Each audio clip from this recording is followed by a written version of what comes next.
আসসালামু আলাইকুম রহমতুল্লাহ।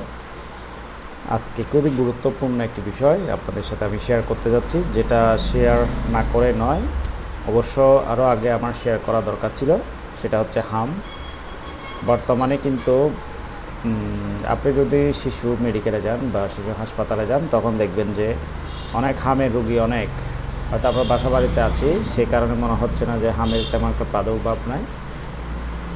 কিন্তু আপনি যদি মেডিকেলে যান, চট্টগ্রাম মেডিকেলে যান, তাহলে দেখবেন যে হামের রুগীর কোনো শেষ নেই। তাছাড়া বিভিন্ন প্রাইভেট যে মেডিকেল রয়েছে, শিশু ওয়ার্ড যেখানে রয়েছে, ওইখানে যদি যান, তবে দেখতে পাবেন যে অনেক কিন্তু হামের রুগী রয়েছে।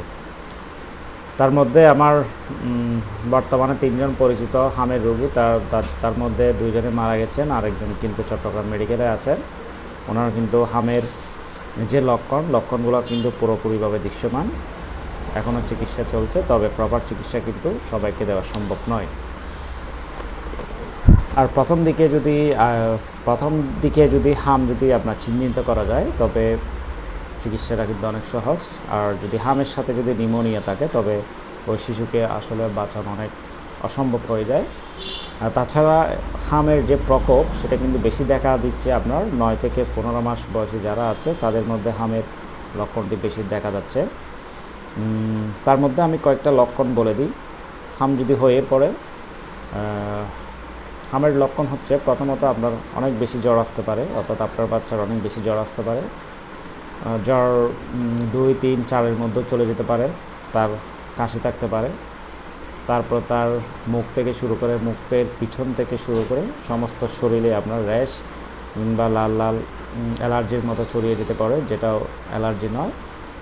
এবং চোখের মধ্যে আমরা যেটা ময়লা কিংবা কেতুর বলি, সেটা জমা আসতে পারে। অনেক সময় চোখ খোলা অনেকটা কঠিন হয়ে যায়। তারপর আরও কিছু লক্ষণ আছে। মুখ যদি হা করা হয়, মুখের ভিতরে সাদা চালের মতো কিছু একটা দেখা যাবে, কয়েকটা দানা দানা দেখা যাবে। এইগুলো যদি দেখা যায়, তবে এগুলো হচ্ছে হাম। এগুলো হচ্ছে অনেক পরে, অর্থাৎ কয়েকদিন পরে কিন্তু এই লক্ষণগুলো দেখা যায়। কিন্তু প্রথম থেকে যদি আপনার হামের উপসর্গ যদি একদম আংশিকে যদি দেখা যায়, আপনি যদি চিকিৎসা করেন, তবে এটা সুস্থ হতে বেশি দেরি লাগবে না। তবে আমি যে লক্ষণগুলো বলছিলাম, সব লক্ষণ যদি একসাথে যদি দেখা দেয়, সেটা কয়েকদিন পরে দেখা দেয়, তখন কিন্তু তাকে সুস্থ করে তোলা অনেক কঠিন একটা ব্যাপার হয়ে যায়। সবাই কেয়ার রাখবেন। ধন্যবাদ সবাইকে।